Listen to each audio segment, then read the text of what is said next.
She does. Oh, yeah. No, so let me see.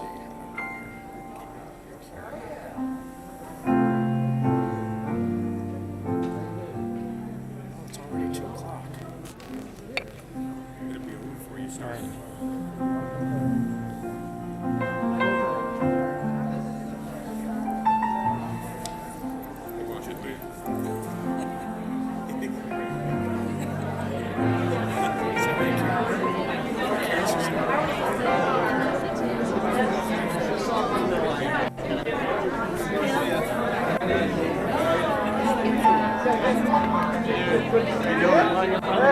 Thanks for doing it online again today. Sue's been in and out of ER a couple times. She got a gut issue, but it was really nice to be able to watch it from home. I thought Mickey was just great today. Yeah. Mickey wanted to see you right on. So was the audio. Yeah. Oh yeah. No. And, no, we could hear it really well. Yeah. It was great. It was.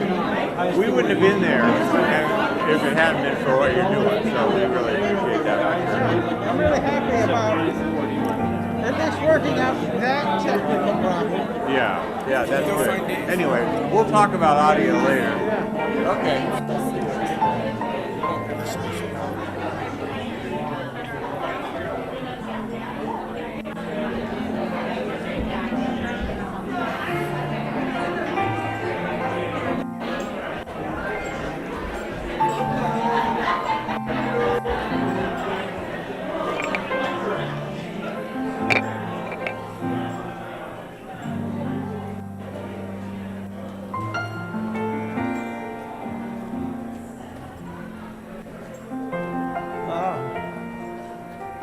Dana? Oh, there you are. Chilling out. Okay. So, I asked John Soper to turn off the microphone that's up on the balcony. Got it, she says. So that you don't have to take care of that. So all I need to do is There'll be a little box in the upper right corner that says M. Press that. yeah. It kind of swirls around and save, upload, blah, blah, blah, blah. No, just turn it off. Just hit the up button. Yeah. And unplug the sound and then turn off the receiver that's down on the tripod. It looks a lot like this one. Okay. And the off button is that one right Okay. there. Okay. Yeah. That's all. Thank you. Getting it set up. Appreciate it. Need some trees. Yeah. Whatever. I mean, I can definitely do the turning off part on Sundays. You know what I mean? Yeah. Well, as long as I'm here, Yeah. I'll do that. But Yeah. It's the getting started that I get nervous about because I'm oftentimes running around before church. you don't need one more thing to do. Yeah. So far, batteries are going over 2 hours. That's great. On this job. That's good. Let's see where we're at. And then once I finish this test, Valerie. Hi, Valerie. That's your yeah. cover picture. I'm at 1.5 hours now. In addition to the first hour. Yeah, this went through one worship service, which, might have been 15, but whatever. I'm just trying to be conservative on buying batteries. Cheap as they are. I'm a miser. Well, because you don't want to just throw them away and put a new one in every week. You want to know how long does it actually last. And don't they not last as long when they're kept in the machine? If the machine's off, they can last a year or two more. Oh, I always thought there was something about they get slightly drained when they're left in. Only if the machine has some sort of standby mode. These don't. When they're off, they're off.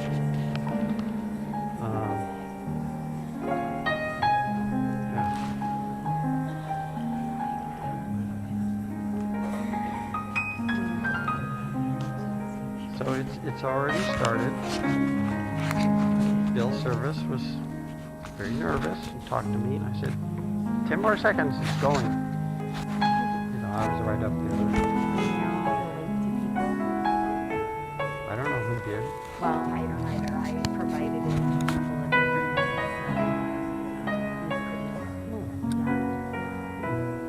Oh, you know what? I could go online and find it. That's always a good thing to do after you started it, is to just double check. Make sure you didn't forget something.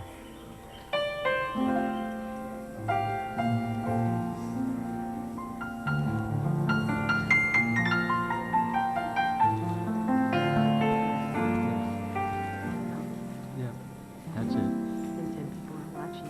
already. That's awesome, David. Yeah. Good job. It only proud of you. only took me about 6 times to get it right. The only thing that is different is that you click on it, And it calls it a worship service. you still need to come over. You still need to. Yeah, Oh, here it is. It's right there. There. yeah. It's not a direct. It's an additional click that people can. Well, Yeah. clearly 10 people have figured that out. That's great. Yeah. That's great. And there were 18 people watching this morning's worship service live.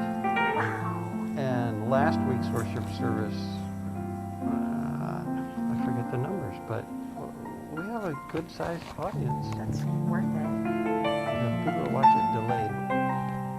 Is even double that.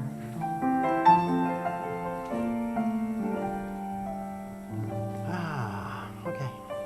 Thanks, David. That's great. Just call me if you have any questions. Okay. Appreciate you so much. I'm not going anywhere All right. else today. I'll wait another 4 minutes and then I'll lock up dinner.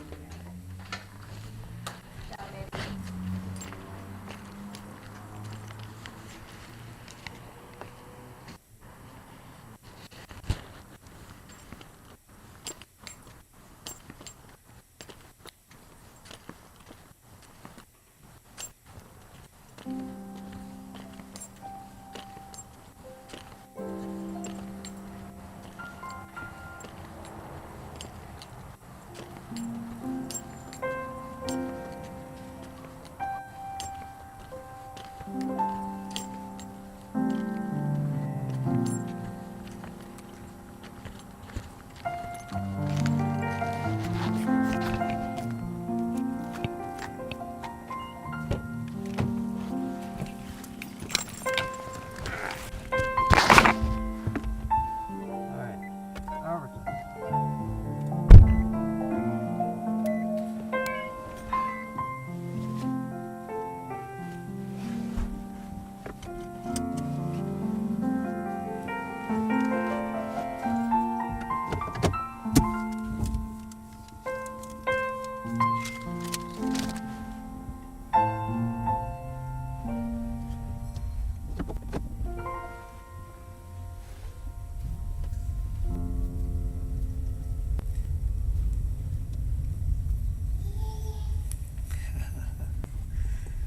Welcome, everyone.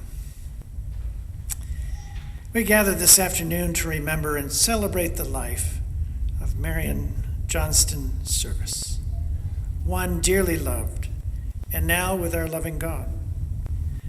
We come to give thanks for her life and to let go of our grief and pain in the presence of one another and our eternal God. I'm Jonathan Morgan, the Senior Minister of First Congregational Church, and Bill and Michelle's pastor. And I welcome you to this service of remembrance. On behalf of Marion's family, I would like to thank you all for being here, both online as well as here in the sanctuary. Your notes, your phone calls, your presence both here and online has brought a great deal of comfort to the family. Thank you for being here. After our service, we will have a customary time of greeting and fellowship just outside the door here in our hallway, as well as the lobby and the Wheeler Room.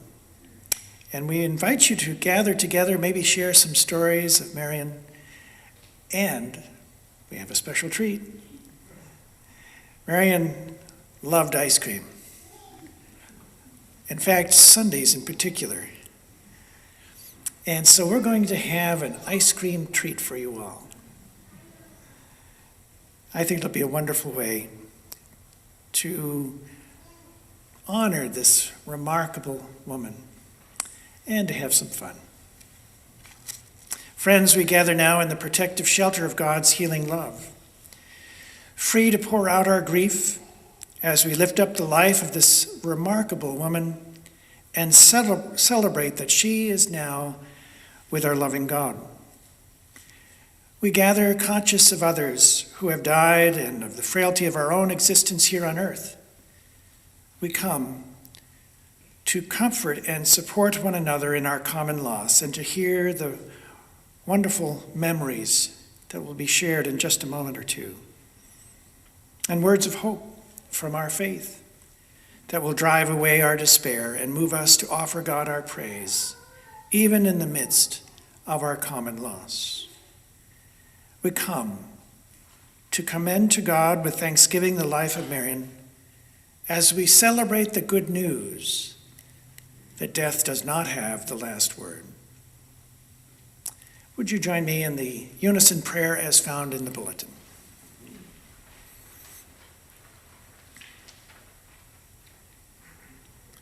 Ingenious God, make us simple enough to feel the miracle of this day, clear enough to see what matters, honest enough to hear the truth, brave enough to face our reality, compassionate enough to reach out, wise enough to do right, humble enough to seek help, hopeful enough to laugh and cry, joyful enough to celebrate life, grace-filled enough to follow Jesus. Amen.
I think the last time I stood up here was when Dad died.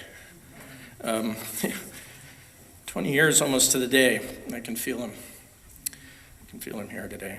I imagine he sang here almost every Sunday. He was up in the choir. He loved being a member of the choir, being a member of this church. I'm Bill Service. I'm Marion's oldest and the wisest.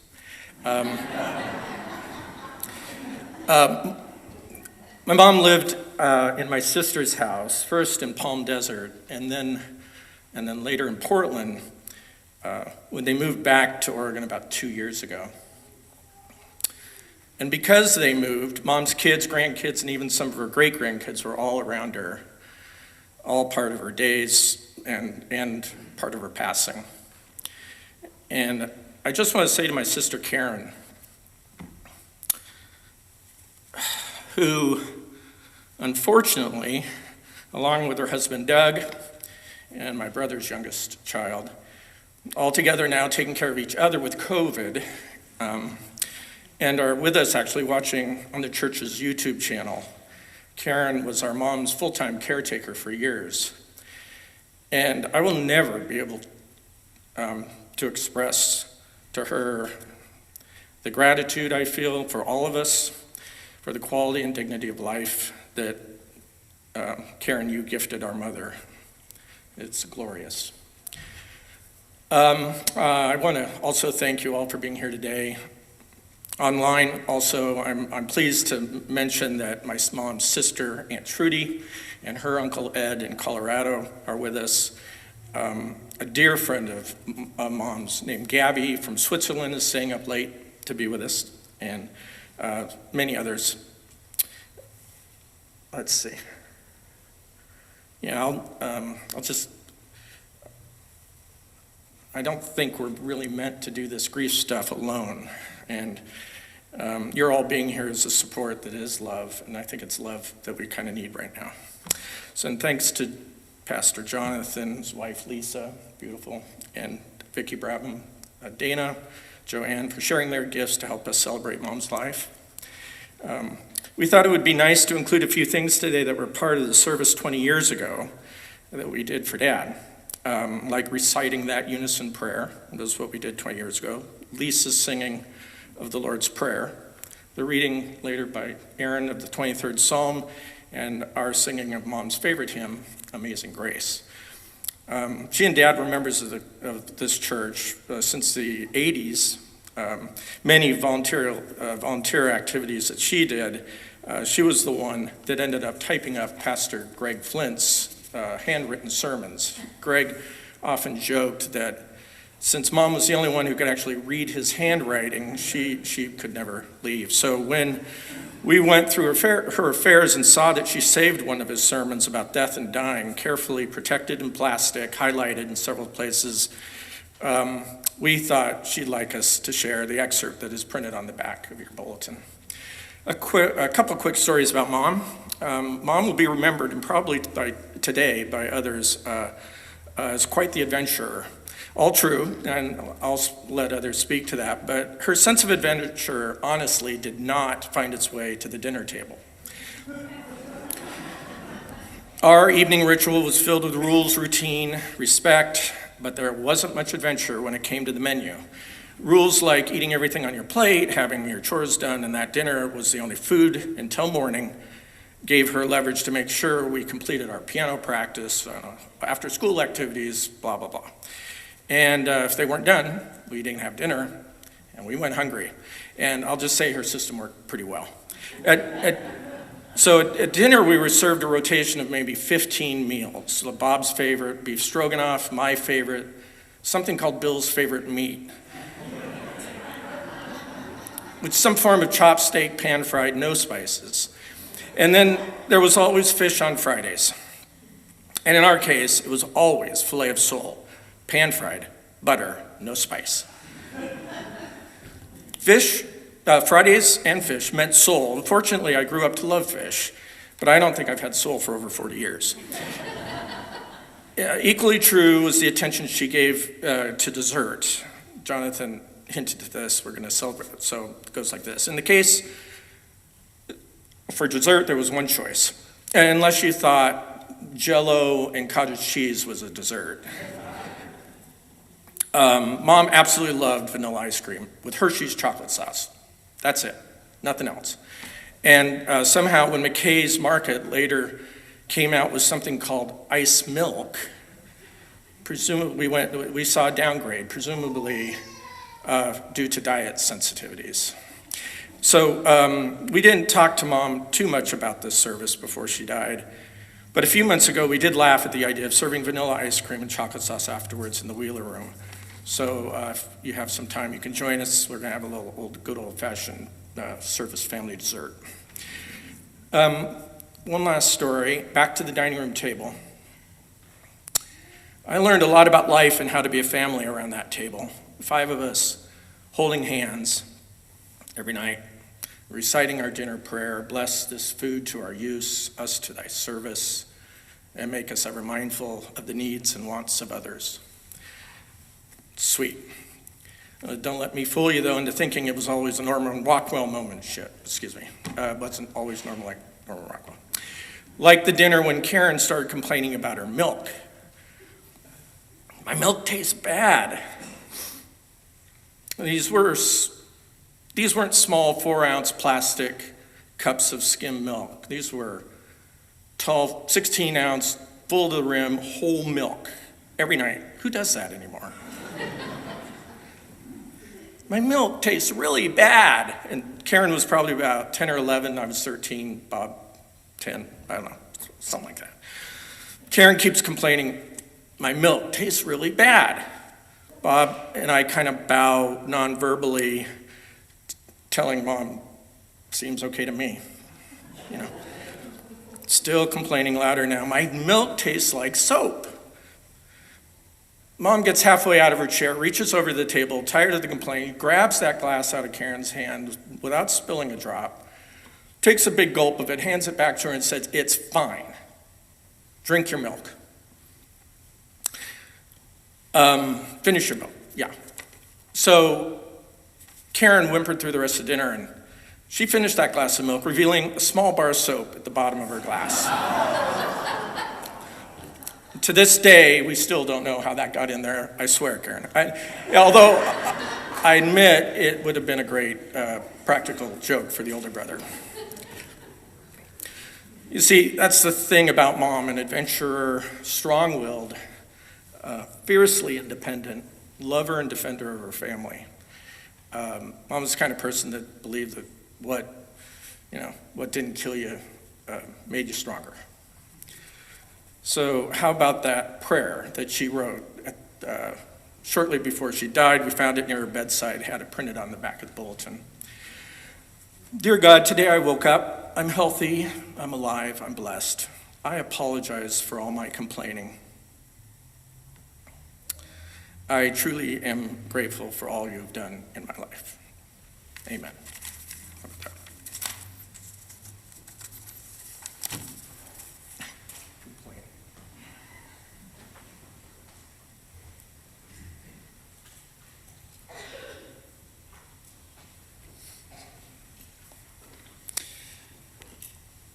The 23rd Psalm, Psalm of David, says, "The Lord is my shepherd, I shall not want.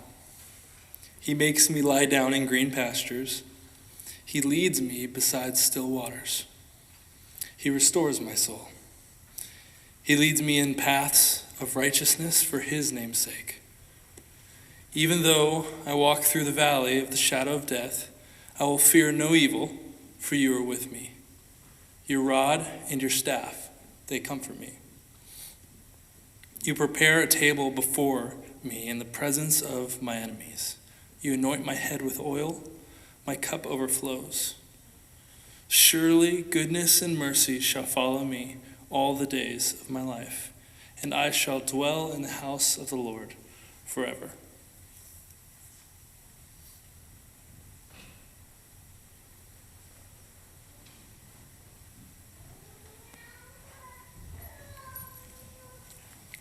Hello, everyone. Thank you for being here today. My mom, unfortunately, I'm Karen's oldest of 3, couldn't be here today, so She gave me a little something to read for her. So, for you, Mom. Good afternoon. I'm Karen, Marion's daughter. In honor of the Christmas season in this gathering, I decided to wear this string of lights and bells. It belonged to Mom. I think she made it, maybe even here at this church, but she wore it every Christmas season. The question I've been pondering is, how do you sum up a life?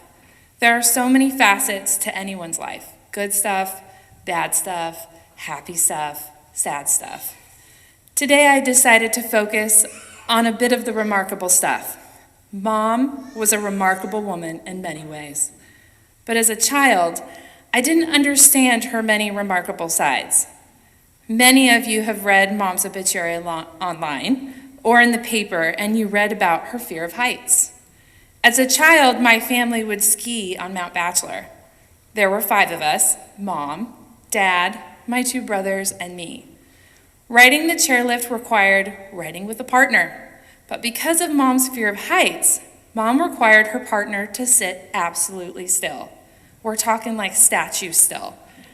On the chair, no swinging legs, no adjusting your gloves or hat, nothing. As a kid, I never wanted to partner up with Mom. And as I remember it, neither did any of us.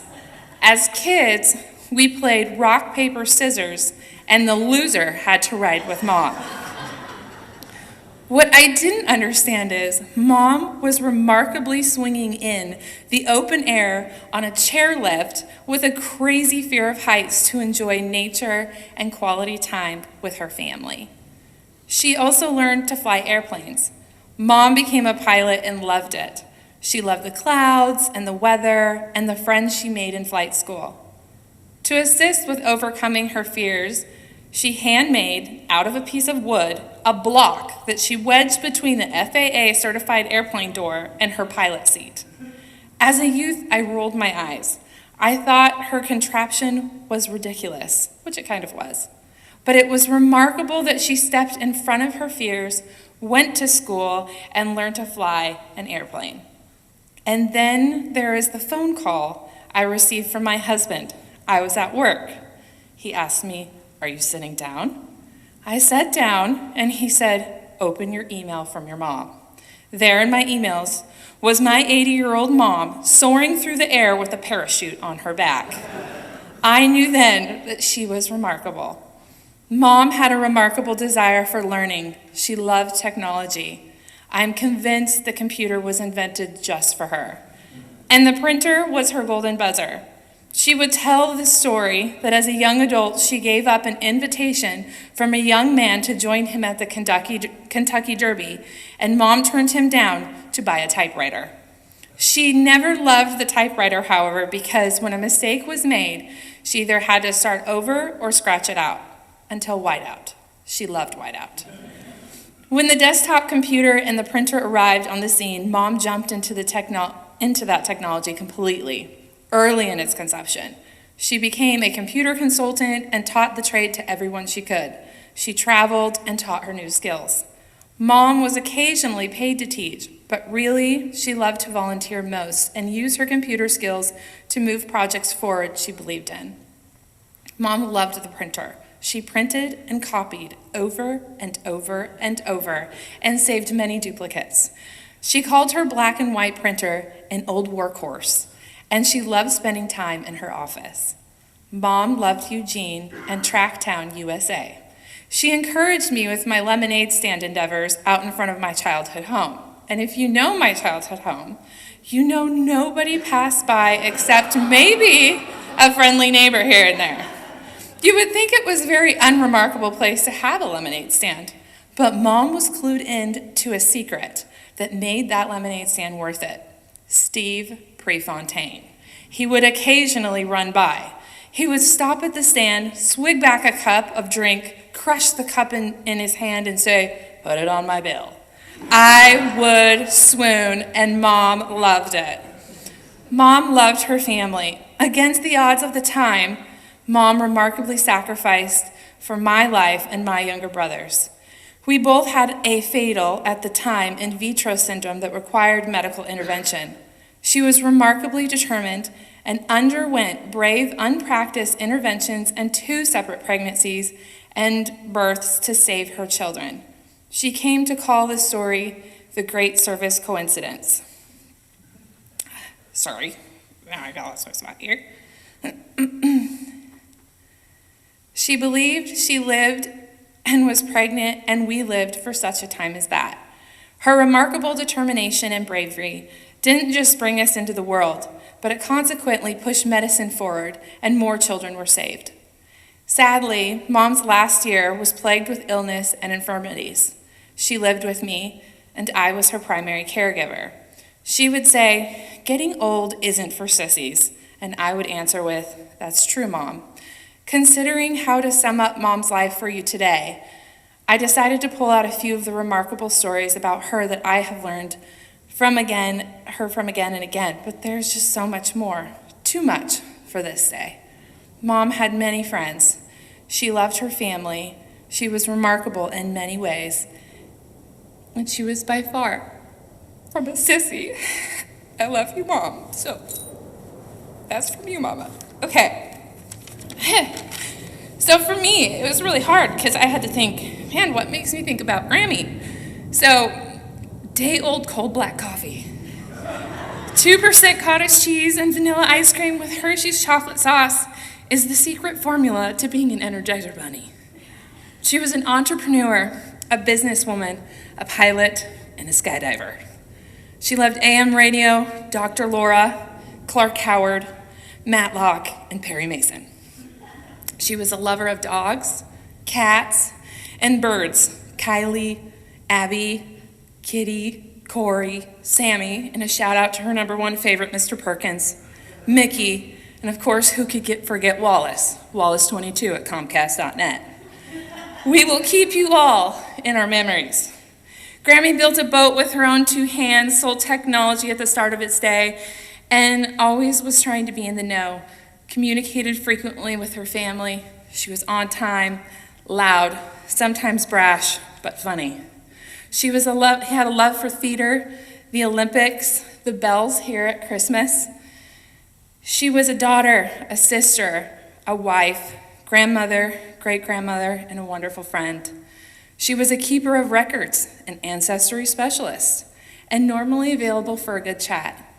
Cinnamon toast, circus cookies, plain Cheerios, paperclip jars, rubber band balls, and paper from 1971. Curious, brave, and a little spicy, but for the love, you don't ever feed Grammy spicy. Handwritten cards in cursive, a grandfather clock, wind chimes, and horrifying clown paintings. Nomad, explorer, adventurer, a pure traveler's heart. Blue. Yes, blue. Roses, hydrangeas, and everything green. She had lifelong friends until her death and was surrounded by her family till the end. What an epic legacy. What an epic life to live. Love you, Grammy. You'll be missed.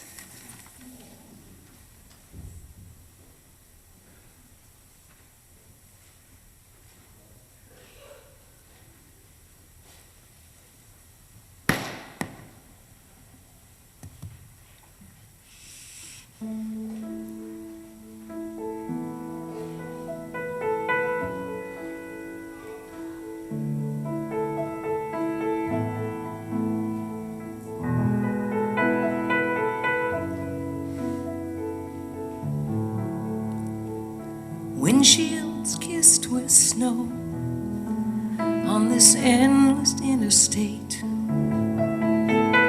Over laughing all the way, we sing love, love,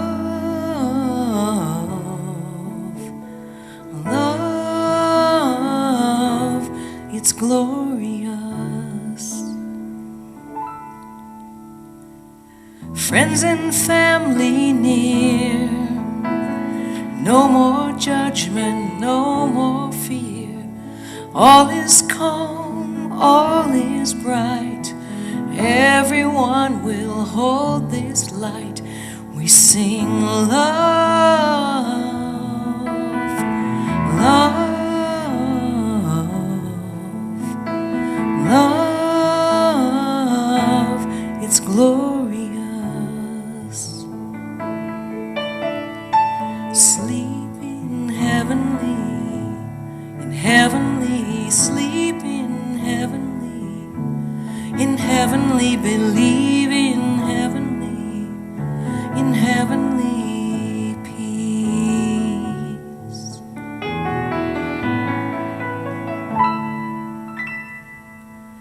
I have heard the angels sweetly singing o'er the plains, and I've heard the mountains echoing their sweet refrains.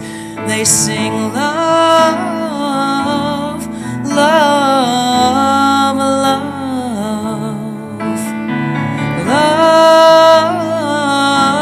love, love. It's glorious.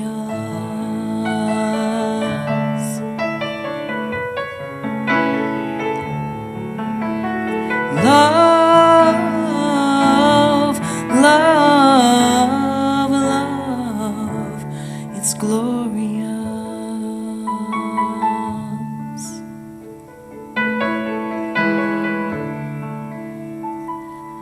Sleeping heavenly, in heavenly, sleep in heavenly, believe in heavenly peace.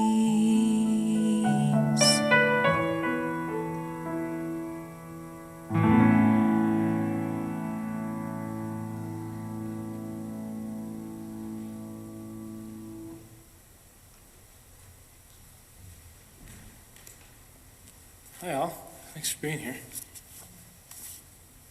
It's fitting that we're here in this space. Yeah, I had a joke to go along with the fact that if Grammy was here, she probably wouldn't be here. If we were all talking about her, she'd politely remove herself to the back. I didn't know how it would go over well, so I admitted it.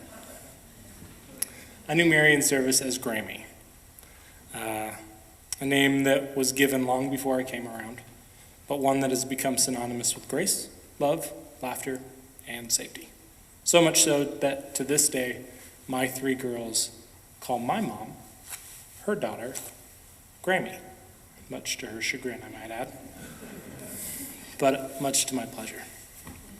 I was fortunate enough to spend the past years in close proximity to Grammy, at times too close. But if there's one thing I learned from her, it's that in old age, authenticity comes when facades fade. Grammy moved to a new town with new friends and didn't care to keep up much pretenses. So what we got and what we were privy to was the authentic Marion service.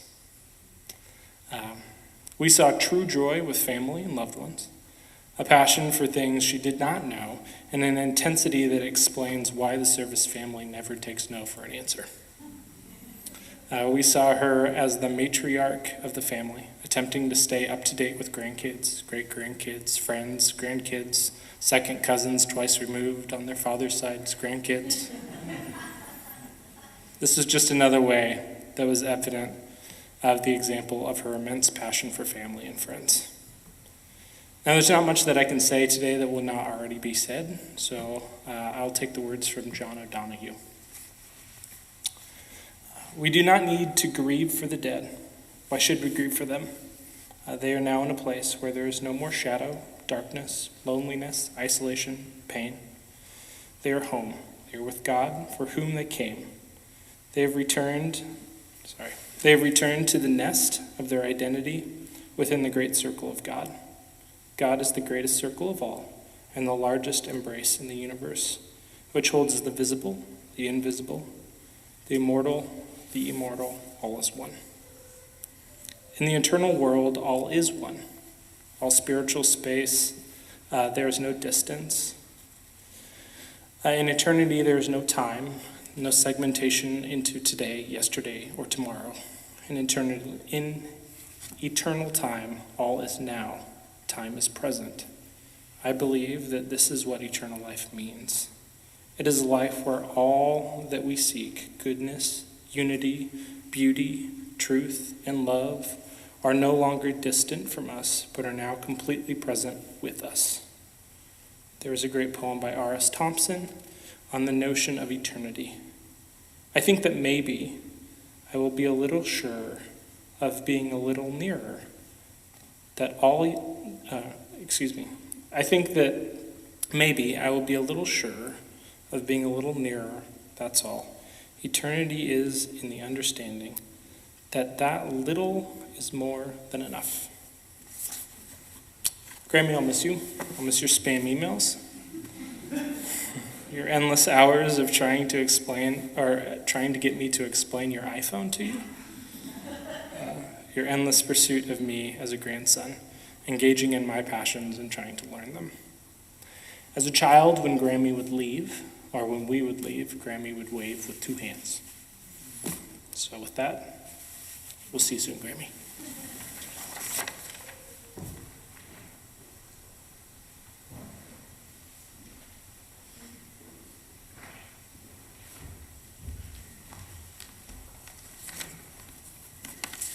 Thank you all for coming. This is great. I am Bob, Marion's youngest, wisest.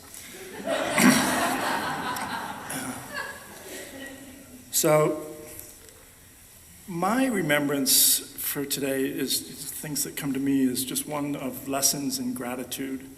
And those two go together for me because one of the many lessons my mom taught me was how to accept a gift with gratitude.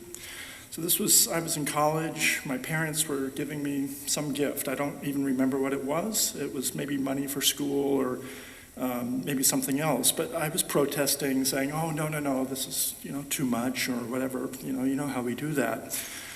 And I can't accept it. And she then said to me something that stuck with me ever since, is just that it's okay. You can accept gifts with gratitude. Other people want to help you. And that was wonderful to hear for many reasons, but most of all, it just made me realize that life is a lot easier when you swim with the tide and you don't fight it, and you accept love from others, you give love to others. So that was one of those good ones. So in that spirit, I would like to offer her my gratitude for some of the lessons she gave me. And one of the things I like to do when thinking about lessons is how we are, as we are given challenges, what are the lessons we might be able to learn from them in our lives, and when I encounter a challenge, what am I supposed to learn from this? So I think about that in her life as well. What did she learn? What did she not need to learn because she already knew it? She already embodied it. So one lesson I think she learned, which Bree alluded to in my sister's remarks, was how to confront the word should. Actually, the Breeze part will come in a little bit. So to hear my mom tell her story of her upbringing, she grew up with lots of shoulds. Children should be seen, but not heard.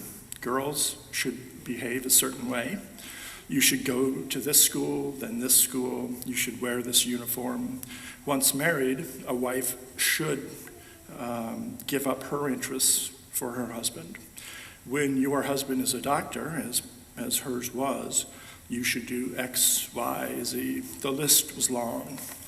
But then, as my sister alluded to, in the story about when she got sick as an infant, and she was fine, but it was because it was an immune response of my mom's body against her pregnancies. She was told she should not have any more pregnancies after that. My parents' doctors basically said, that's it. So, but then they got pregnant again.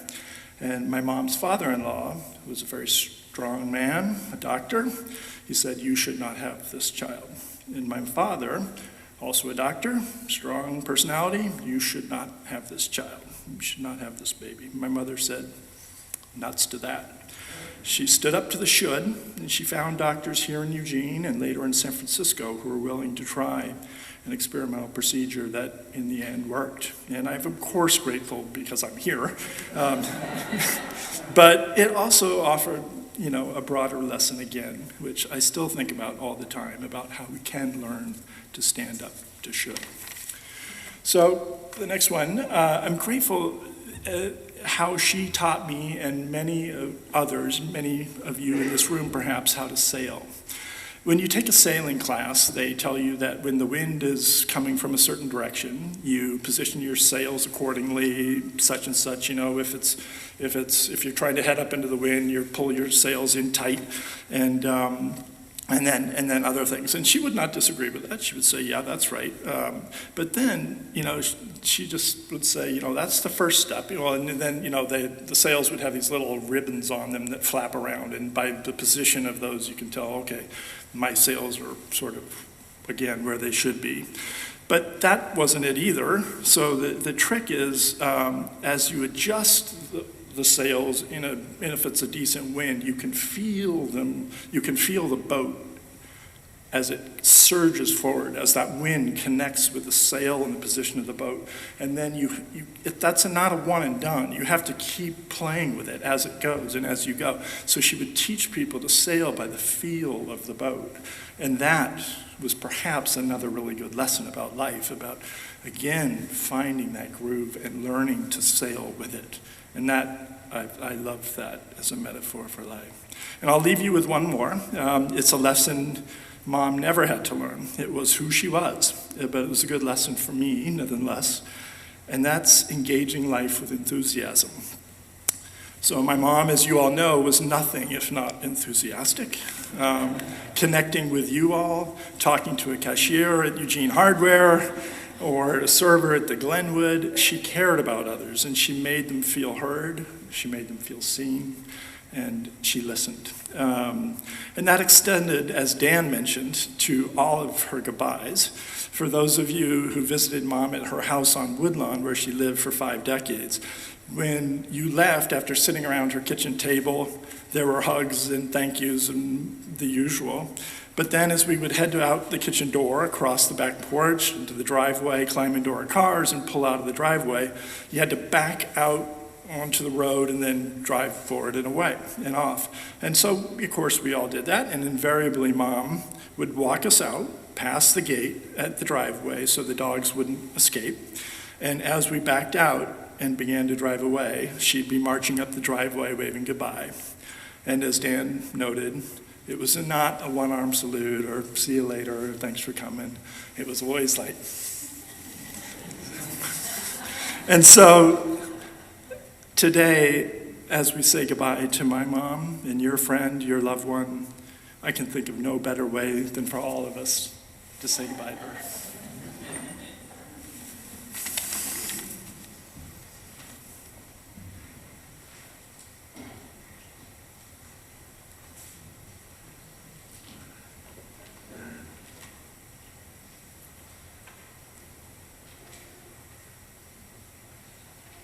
Please join together with us singing hymn number 547, Amazing Grace, How Sweet the Sound.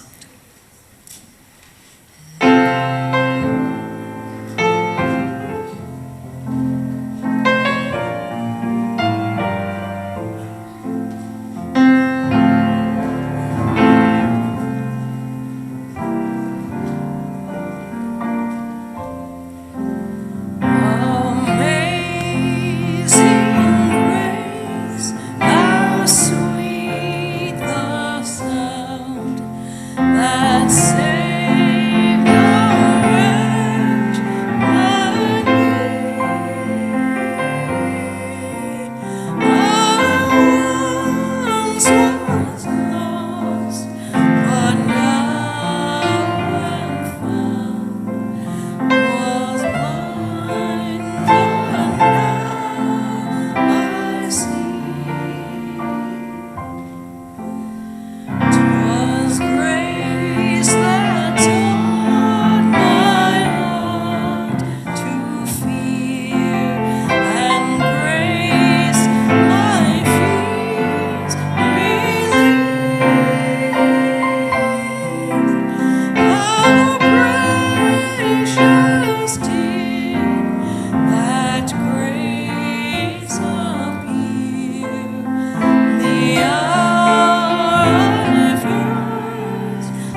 the silence of this moment.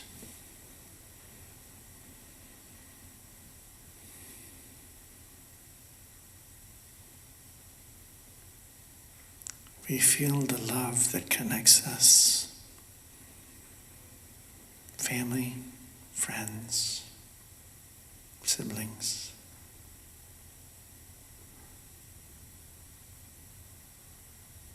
And we feel Marion's presence and the joy she feels right now, seeing all of you.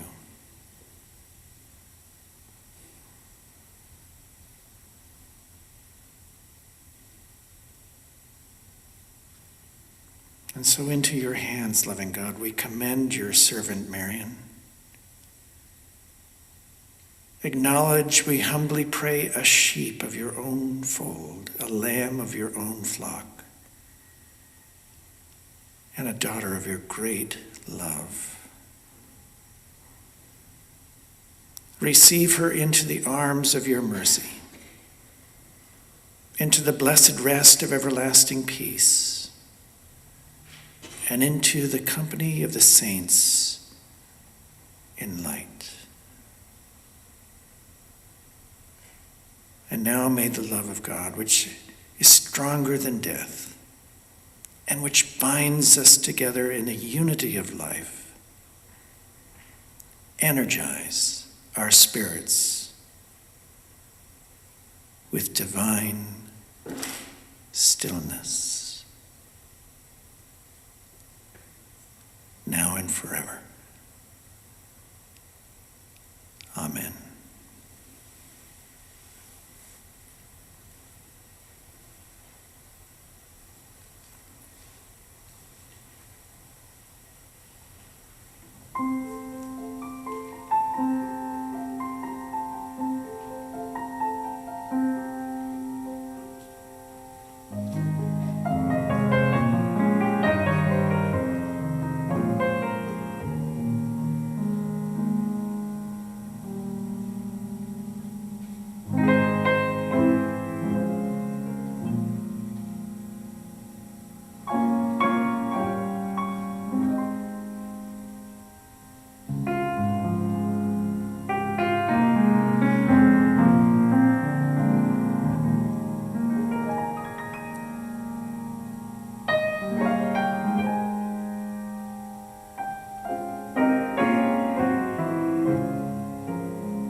That's your